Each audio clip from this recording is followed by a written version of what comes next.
আসসালামু আলাইকুম everyone, welcome to my channel Sharmin kitchen vibes. আজ খুবই মজাদার একটি নাস্তার রেসিপি নিয়ে চলে আসলাম। আজ আপনাদেরকে তৈরি করে দেখাবো গরুর জোড়া মাংস দিয়ে খুবই মজাদার গরুর মাংসের পলি পিঠা রেসিপি। চলুন দেখে আসি রেসিপিটি। এই জন্য এখানে প্রথমে একটি বলে আমি ময়দা নিয়ে নিচ্ছি 2 কাপ পরিমাণ। এখন এখানে দিয়ে দিলাম স্বাদ মতো কিছুটা লবণ। এখন শুকনো উপকরণগুলো আমি হাত দিয়ে একটু নেড়েচেড়ে মিক্স করে নিব।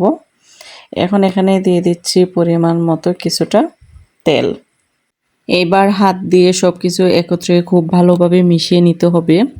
সব কিছু খুব ভালোভাবে মিশিয়ে নেওয়া হয়ে গেলে এর মধ্যে হালকা কুসুম গরম পানি দিয়ে একটি ডো তৈরি করে নিব।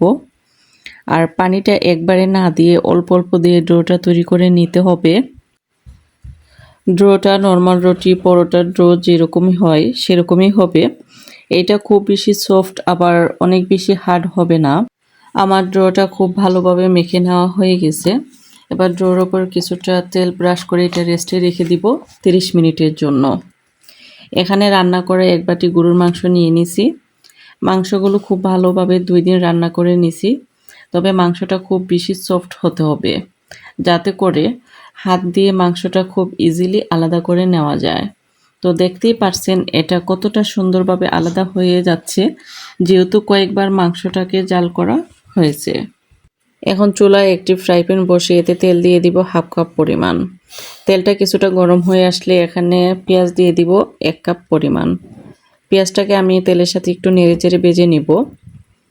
এ পর্যায়ে এখানে অ্যাড করে দিব 1/2 চা চামচ লবণ। লবণটা আমি একটু কমই ইউজ করছি, কারণ মাংসে আগে থেকে আমি লবণ দিয়ে রান্না করে নিয়েছি। এখন পেঁয়াজটা আমি একটু নেড়েচেড়ে কিছুটা ভেজে নেওয়ার পরে এখানে অ্যাড করে দিব 1 কাপ গাজর। গাজরটাকে আমি পেঁয়াজের সাথে একটু নেড়েচেড়ে মিশিয়ে নিব।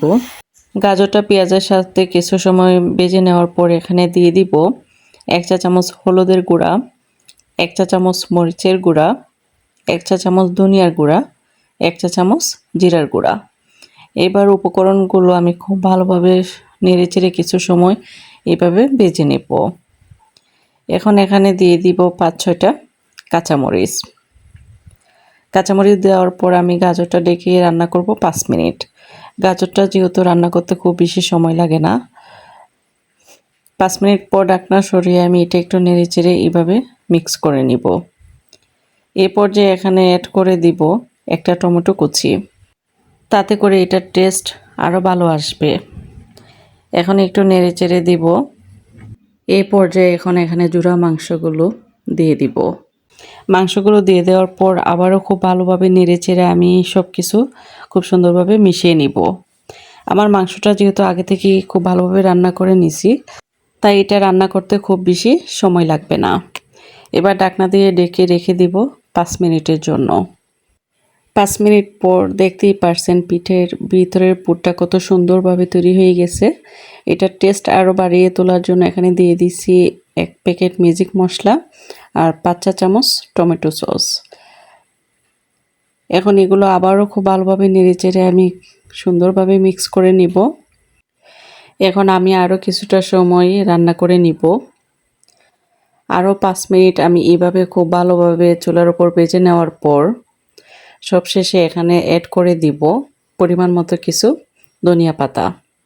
ধনিয়া পাতা দেওয়ার পর একটু নেড়েচেড়ে এটাকে আমি চুলা থেকে নামিয়ে নিব। পুরটা তৈরি করা খুব ইজি, বাট খেতে খুবই টেস্টি। এরই মধ্যে আমি যে ডোটা তৈরি করে রেখে দিয়েছিলাম সেটি খুব ভালোভাবে সেট হয়ে গেছে এবং খুব ভালোভাবে সফট হয়ে গেছে। এবার আমি 2 টুকরো করে কেটে নিব এবং ডোটাকে আমি হাত দিয়ে খুব ভালোভাবে কিছু সময় এভাবে আবারও মেখে নেব। এভাবে মেখে নেওয়া হয়ে আসলে এখন আমি ছোট ছোট টুকরো করে লেচি কেটে নেব। তাতে করে খুব সহজে আমি পিঠাগুলো বানিয়ে নিতে পারবো। আমার লিচিগুলো কাটা হয়ে গেছে। এবার লিচিগুলো আমি আলাদা একটি সাইডে রেখে দিব। লিচিগুলোকে ডেকে রেখে দিব, তাতে করে লিচিগুলো খুব সফট থাকবে। তো এইভাবে হাত দিয়ে আমি লিচি তৈরি করে নিচ্ছি এবং আমি একটি রুটি বেলে নিব। আমি ছোট করে একটি রুটি বেলে নিব। রুটিটা খুব বেশি বড় এবং পাতলা করা যাবে না। আমরা নর্মাল যেরকমভাবে রুটি তৈরি করি সেরকমভাবেই তৈরি করতে হবে। আমার একটা রুটি তৈরি করা হয়ে গেছে। এবার আমি আরেকটা লিচি দিয়ে সেমভাবে আরেকটা রুটি তৈরি করে দেখাবো। আপনারাও সেমভাবে এই ছোটো সাইজের রুটি তৈরি করে নেবেন। চেষ্টা করবেন রুটিটা যেন খুব বেশি বড় না হয়। এবার আমি যে পুরটা তৈরি করে রাখছি সে পুরটা দিয়ে দিব। পুরটা একটু বেশি দিলে এই পিঠাটা খেতে বেশি ভালো লাগে। এবার হাত দিয়ে চেপে চেপে আমি সাইডগুলো খুব সুন্দরভাবে লাগিয়ে দিব। এবার একটা কাঁটা চামচ দিয়ে আমি সুন্দরভাবে একটি ডিজাইন করে দিব।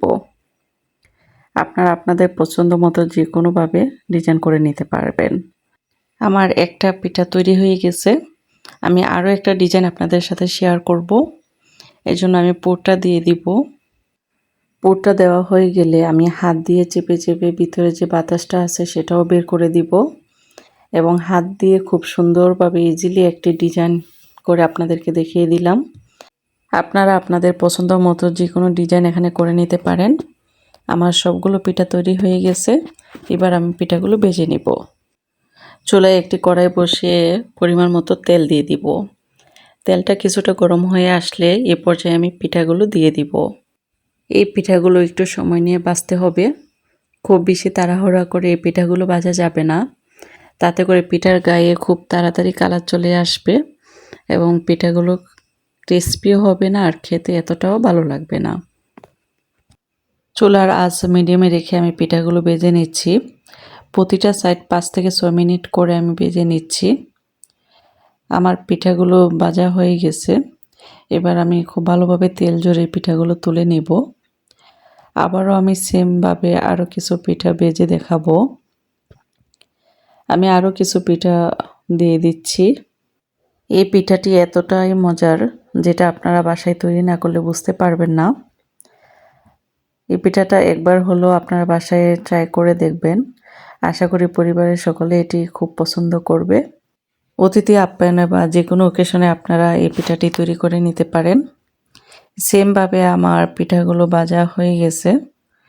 আমার পিঠাগুলো তেল থেকে খুব সুন্দরভাবে নামিয়ে নেব।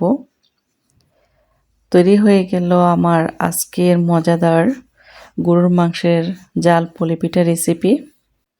আমার রেসিপিটি আপনাদের যদি ভালো লেগে থাকে তাহলে অবশ্যই আমার চ্যানেলটি একটি লাইক অ্যান্ড সাবস্ক্রাইব করে দিবেন। একটি পিঠা আমি হাত দিয়ে ভেঙে দেখাচ্ছি। এটা কতটা ক্রিস্পি আর পারফেক্ট হয়েছে আপনারা দেখলেই বুঝতে পারবেন। আজ এখানেই বিদায় নিচ্ছি। দেখা হবে নতুন কোনো রেসিপি নিয়ে। সবাই ভালো থাকবেন, সুস্থ থাকবেন। আল্লাহ হাফেজ।